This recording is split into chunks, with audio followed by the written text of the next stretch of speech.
آخری پہلو بیان کر کے میں بات کو ختم کرنا چاہوں گا، جو ہے تو تفصیلی لیکن وقت چونکہ بہت کم ہے۔ کون سے ایسے امور ہیں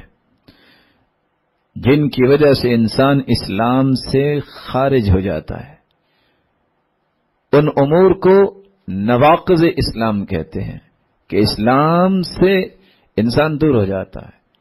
سب سے پہلا الشرک فی عبادت اللہ، جو شرک کرتا ہے اللہ کی عبادت کی بجائے کسی دوسرے کی عبادت، کسی دوسرے کے سامنے سجدہ اور عبادت کے جمیع پہلو پیش کرتا ہے، انسان اسلام کی حدود سے نکل جاتا ہے۔ دوسری بات، من جعل بینہ وبین اللہ والسائط یدعوہم ویسألہم الشفاعہ ویتوکل علیہم، جو اپنے اور اللہ کے درمیان ایسے واسطے بنا لیتا ہے اور ان واسطوں کو پھر پکارتا ہے اور انہی سے شفاعت کا سوال کرتا ہے اور انہی پر بھروسہ کر لیتا ہے، وہ اسلام سے خارج ہو جاتا ہے۔ تیسرا، من لم يكفر المشرکین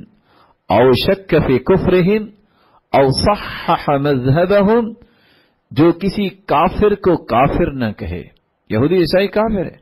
یہ نان بلیورز ہیں، اور جو کسی مشرک اور کافر کو مشرک اور کافر نہیں کہتا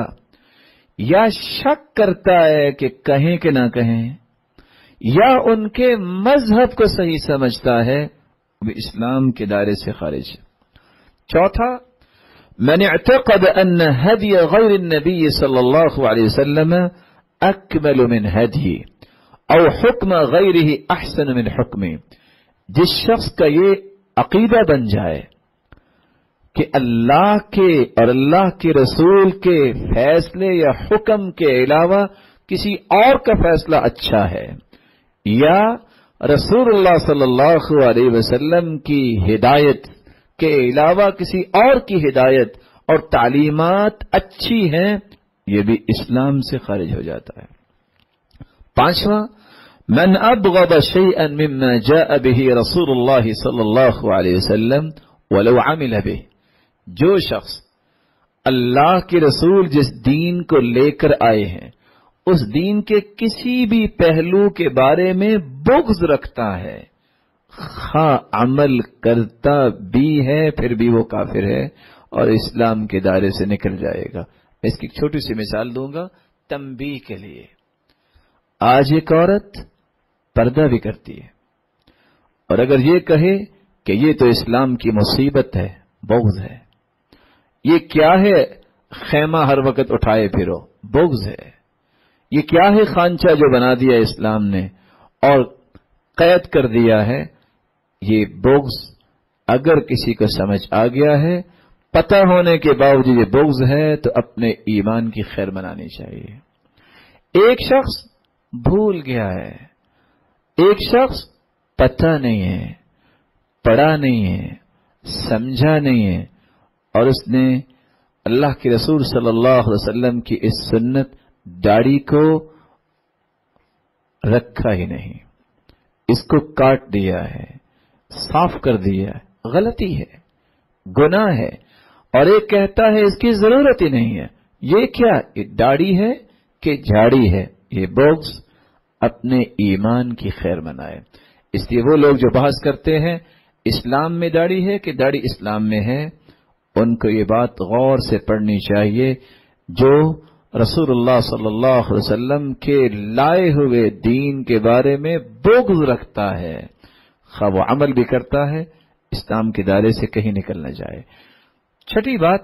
من استہزأ بشیء من دین الرسول او ثوابی او عقابی، جو شخص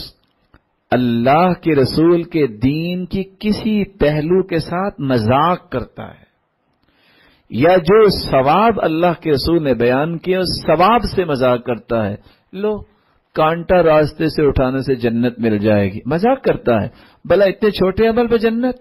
یا اللہ کی کرتا ہے۔ مشرکین مکہ کہتے تھے، وہ کیا کہتے تھے، وہ جو ان کا بڑا تھا، کہتے ہیں 8 لوگوں کو تو میں سنبھال لوں گا، 18 فرشتے ہوں گے نا، وہ سارے کے سارے تم خاندان والوں ایک فرشتے کو تم نہیں سنبھال سکتے، 19 فرشتے ہوں گے، 18 کو تو میں سنبھال لوں گا۔ اللہ کے عذاب سے مذاق کرنا اسلام کے دائرے سے نکل جائے گا۔ 8ویں بات، مظاہرۃ المشرکین ومعاونتهم علی المسلمین، اس بات کا عقیدہ رکھنا دل کی اتھا گہرائیوں سے کافروں اور مشرکوں کو غلبہ دلانے کی کوشش کرنا اور مسلمانوں کے خلاف ان کی مدد کرنا، اسلام کے دائرے سے انسان نکل جاتا ہے۔ من اعتقد ان بعض الناس يسعه الخروج عن شریعت محمد صلی اللہ علیہ وسلم كما وسع الخضر الخروج عن شریعت موسیٰ، جس بندے کا یہ عقیدہ بن جائے کہ دنیا میں بعض ایسے لوگ بھی ہیں جو شریعت محمدیہ کے پابند نہیں ہیں۔ آپ نے دیکھا ہوگا بہت سے لوگ کیا کہتے ہیں، یہ اس درجے پہ پہنچ گیا ہے اب اس کو نماز کی ضرورت نہیں ہے۔ کیوں؟ اب یہ فنا فی اللہ ہو گیا ہے، اب نماز کہاں، روزہ کہاں، اب اس کو کسی بھی چیز کا پابند نہیں بنایا جا سکتا۔ اور ساتھ حجت اور دلیل کیا پیش کرتے ہیں، دیکھیں خضر علیہ الصلوۃ والسلام بھی تو پابند نہیں تھے نا موسیٰ علیہ الصلوۃ والسلام کی شریعت کے، وہ الگ پیغمبر تھے۔ اگر کسی کا یہ عقیدہ بن جائے کہ انسانیت میں سے کوئی ایسا فرد ہے جس پہ شریعت کی کوئی پابندی نہیں ہے، یہ شخص بھی اسلام سے خارج ہو جائے گا۔ اور 10ویں بات، الاعراض عن دین اللہ لا يتعلمه ولا يعمل به، جو شخص عقیدہ رکھتا ہے کہ دین کا علم نہ سیکھنا ضروری ہے نہ عمل کرنا ضروری ہے، اس عقیدے کی بنیاد پہ بھی وہ دین اسلام سے خارج ہو جائے گا۔ اللہ رب العزت سے دعا ہے، اللہ رب العزت ہم سب کو دین کی عظمت سمجھنے کی توفیق عطا فرمائے۔